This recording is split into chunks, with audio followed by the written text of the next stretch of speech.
Hello, everyone, and welcome to another episode on Disability Platform. Today I have with me Emma Best. And Emma, over to you to introduce yourself. Yeah, thanks for having me, Arash.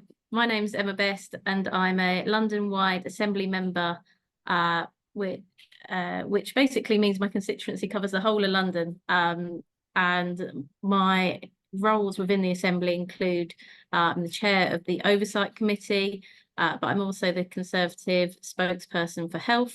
I also sit on the Environment Committee as well. So that's kind of my roles there. I'm also a councillor and leader of the opposition in Waltham Forest. Outside of that, I do a bit of football and coaching football. So those are kind of my passions. And I'm a keen campaigner for equality, both in terms of equal access for everybody in terms of disabilities, those from the LGBT community. Those have been my big kind of areas of work, and I think, and that's Arash, how we came to meet each other at the launch of a report from a round table I'd done on making London accessible for all, which was a piece of work I was really proud of. Well, thank you. A lot of different positions that you hold, all of which hopefully we can discuss in the short time that we have.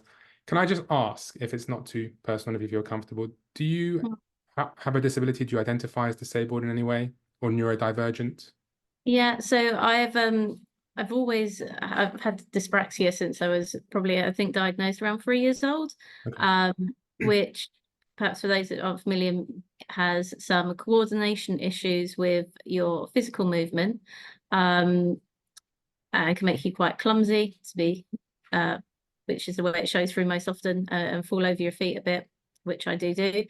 But it also it has an effect on how you kind of mentally organize your thoughts and kind of remember things, and the distractions that come with that. So that meant that throughout my schooling, I always had a statement so I had to always have support throughout school. But I think, like most people with a disability, when someone asks you that question, you don't always kind of think yes, because you've spent so long in your life living in the way that makes you able to access the world. So but it is something that so affects me. But I my passion really for campaigning doesn't come from my personal experience. It's more seeing the struggles of others that I think, who find, especially, physical access much more difficult. And it's strange. It was things like becoming a mum and having to cart a pram everywhere. You kind of see, access in a different way. And you're like, there's people that deal with this their whole lives and, have to get through everything. And they really have no other option. And it's kind of that opens your mind. So so I've met some groups that have showed me really compelling footage of some of the barriers within London. And that's kind of inspired me to want to change that and make sure London is accessible for all, because accessibility, when something's accessible, it's usually better for everyone, right? So I use things like the talking buses. Now the London buses will tell you, or they should do, the updated ones, what stop you're at. Which of course it is really good if you're visually impaired. But it's also good for everyone who's busy, like looking at their phone or distracted by something else, to have that verbal cue. It's helpful for everyone.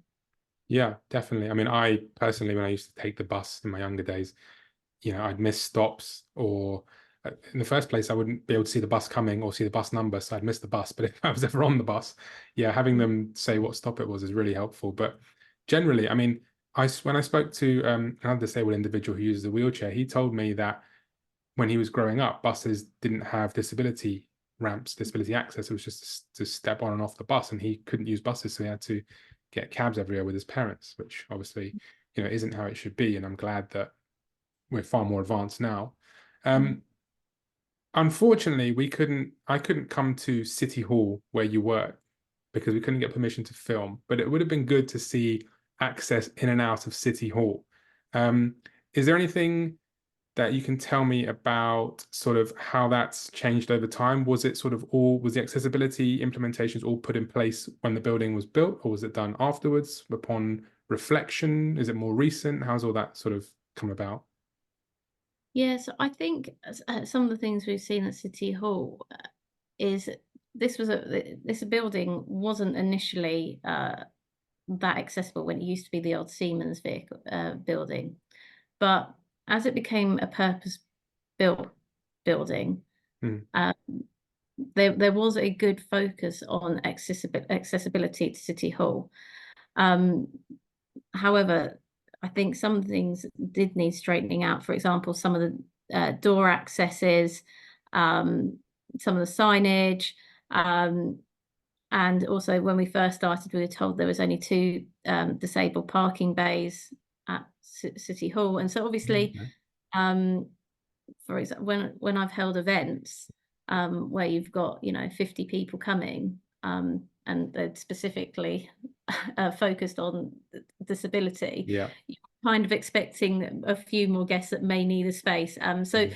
actually that's one thing they've worked, and they have made sure there's now more availability of those spaces. So there's little things like that being tweaked, but it's a real shame you couldn't get to come and look around, because I Yeah. think with keen eyes, we could see some of that. Yeah, Well, that I, wasn't my intention, but you know.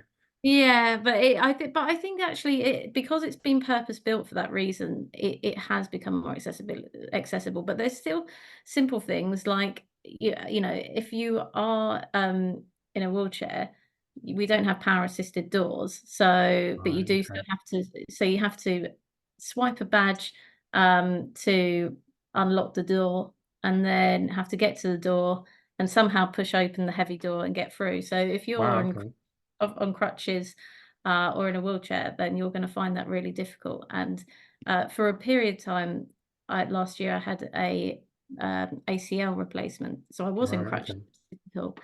and it was very difficult to do things like, say, like I say, you reach out to an entry point on one bit, then you have to walk a few yards quickly to get to the door you want to open, to get pushed open. I mean, I don't know if that's something that you see in your workplace, where that you've got those.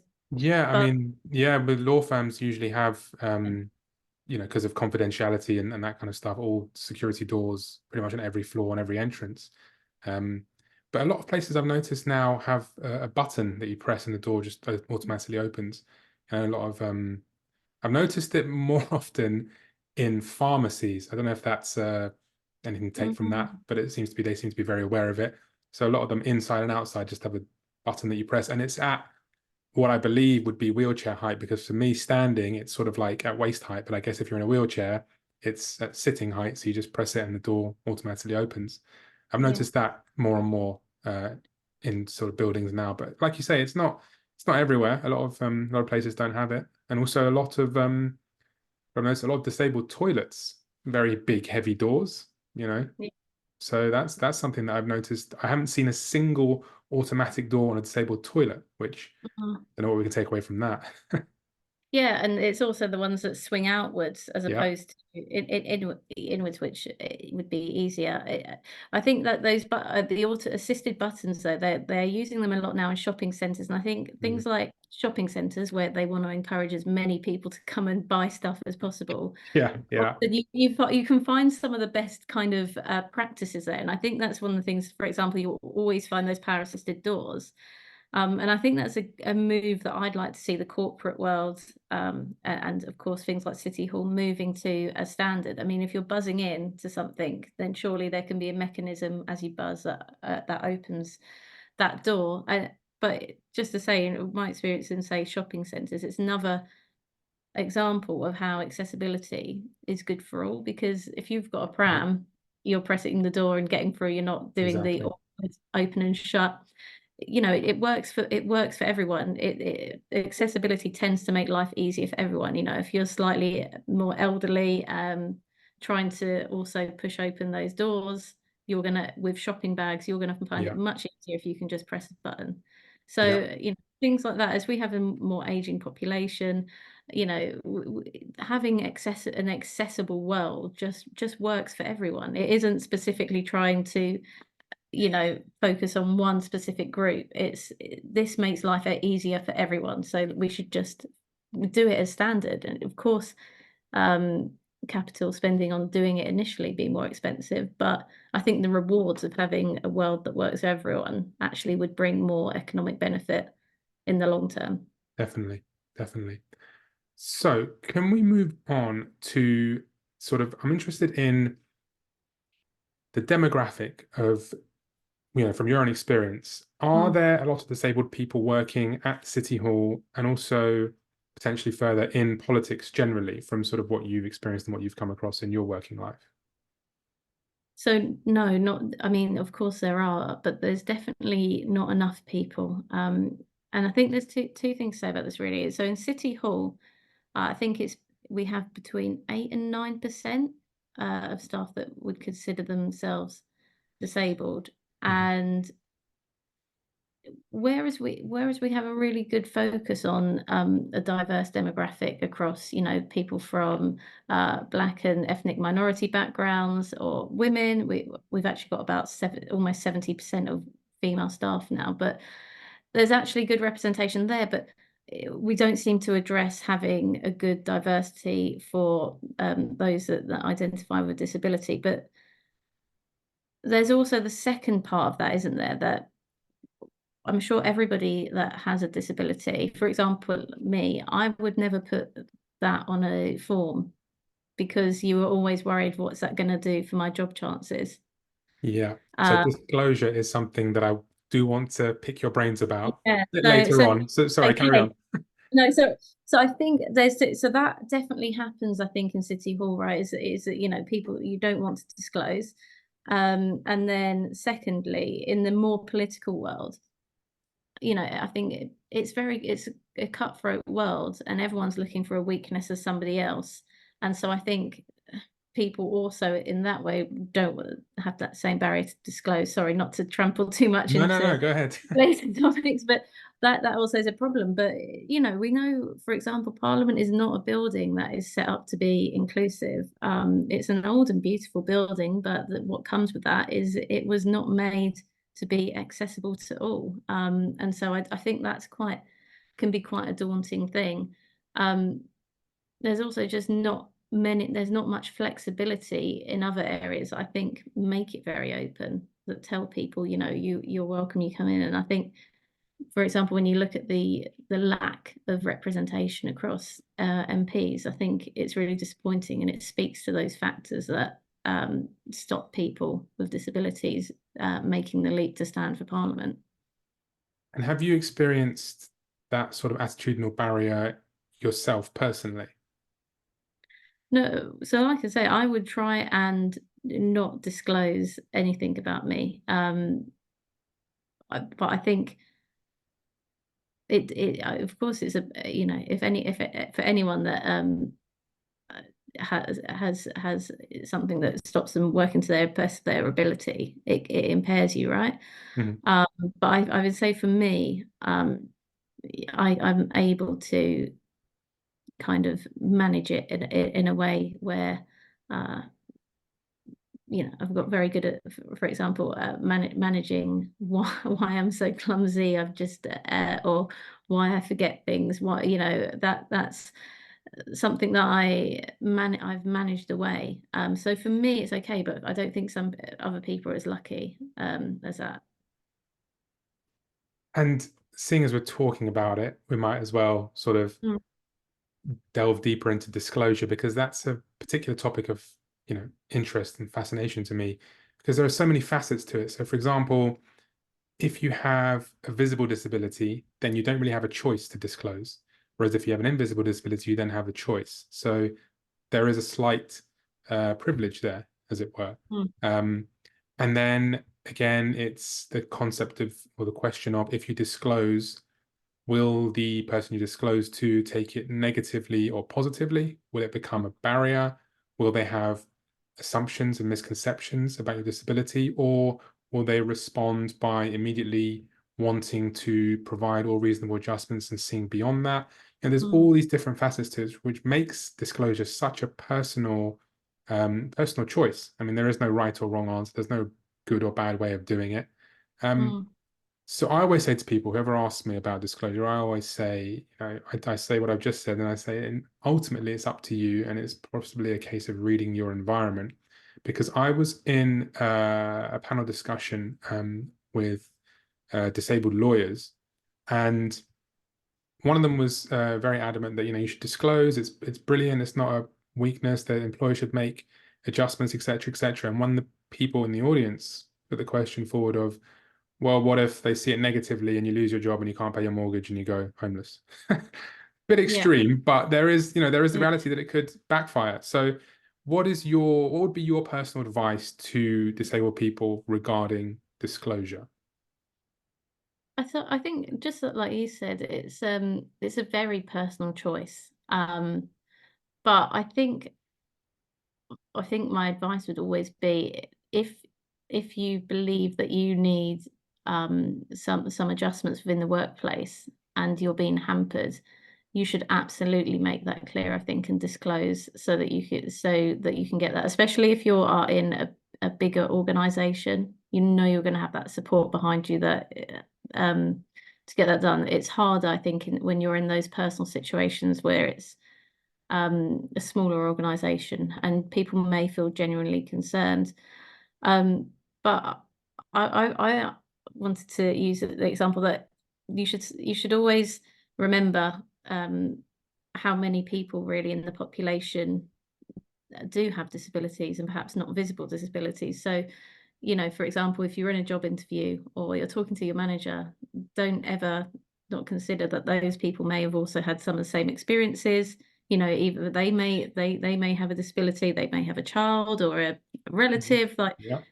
don't forget that how prominent the experience of disability is within our society. So even if you aren't disabled yourself, you may have you probably have a close friend, relative, that has, or you've at least had to have some engagement. So people will be a lot more understanding than perhaps, I think, and I would include myself in that, we can sometimes give people credit for.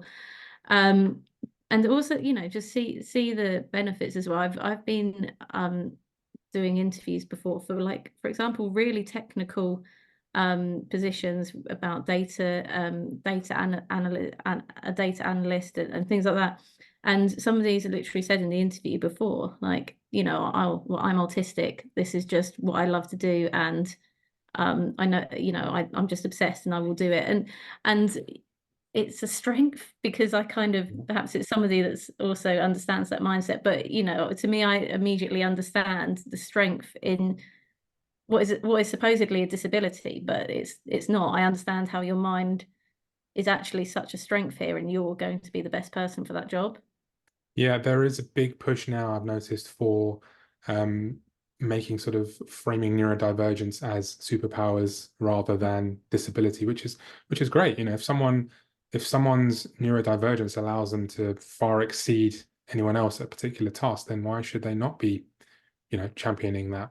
Yeah. Absolutely. And I've had people in the past tell me that they've hired autistic people, not because they're autistic, but they found that in interview, they were just much better at certain tasks. And Yeah. then, when it comes to man management, you give them the task that they're good at, and they outperform people who aren't neurodivergent. And so it Yeah. just makes sense to hire them because they're just way better.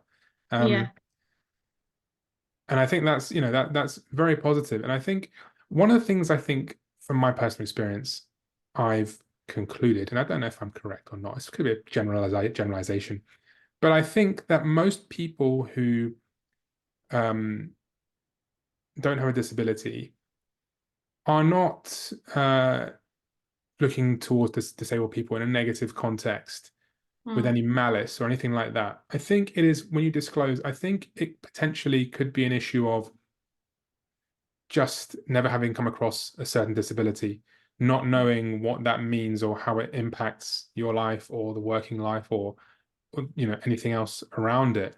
So a lot of the time, I think it is a case of just, without being rude, using the word ignorance, which is a lack of Mm. knowledge instead of ignorance.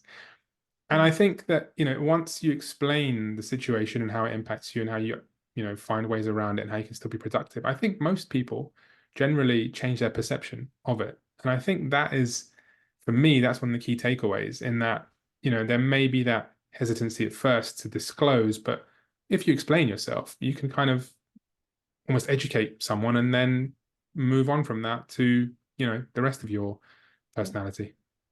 Yeah, I think that's a big one around disclosure as well, is, those in management or running business love solutions, not problems, right? So Yeah. I think perhaps unfortunately, but it is going to be incumbent on those with disabilities who perhaps know what they need more to disclose and say, this is my disability and this is what I need. And you already have a solution there prepared. And I think that's actually a really important point, isn't it? Is that, unfortunately, you have to perceive or expect a certain level of ignorance. But if you have a pre-prepared solution, or if you're prepared to educate and say, here's what needs to happen as a result of that, the outcome should be, in most cases, positive. Yeah, fingers crossed. Yeah. So I wanted to ask, because I know we met at an event at City Hall, and I wanted to kind of just really for you to let people know, if you want, if there are any other events for disabled people to attend, any ways they can maybe get involved in politics or work around it if they're interested in it, because I really want to sort of use this podcast almost as a resource to open up avenues that people may not have considered. So if there's anything you have going on at City Hall or in the future, or any tips on how to get into politics potentially, then yeah, please do share. Yeah, so firstly, in terms of City Hall, so what we did last year, and I worked with a cross party of a Liberal Democrat member called Hina Bakari to do the round table, and we produced our report as a result of that. And we're going to be doing another round table. Well, there's an election in May. If we're returned, we'll be doing another round table. And so if anybody was interested in being part of that round table and discussing some of the issues, barriers they face in London, and access in terms of accessibility, then I would love to have you on that panel. Because we not only invite groups, we invite individuals as well to that round table to get a good understanding of what people may want. So you can get in contact with me at emma.best@london.gov.uk. That is online as well. If you don't want to remember it, just search Emma Best EM.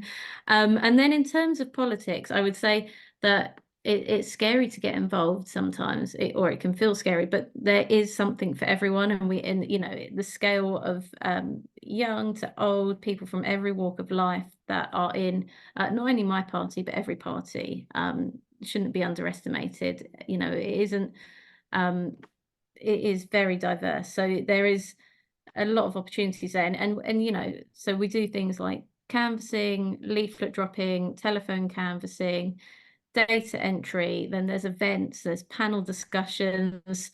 You can just do the ward stuff and meet with your kind of councillors and get involved that way. But if you were to be part of party politics, there is a branch for everyone, and something that is going to cater for you. So I wouldn't be phased. I would kind of take the step, get into it and take the steps that you want to take. And just look for a good mentor, and there's always going to be a good mentor in any area who will take you through what you need to do, or what you could do to realize your kind of ambitions within politics.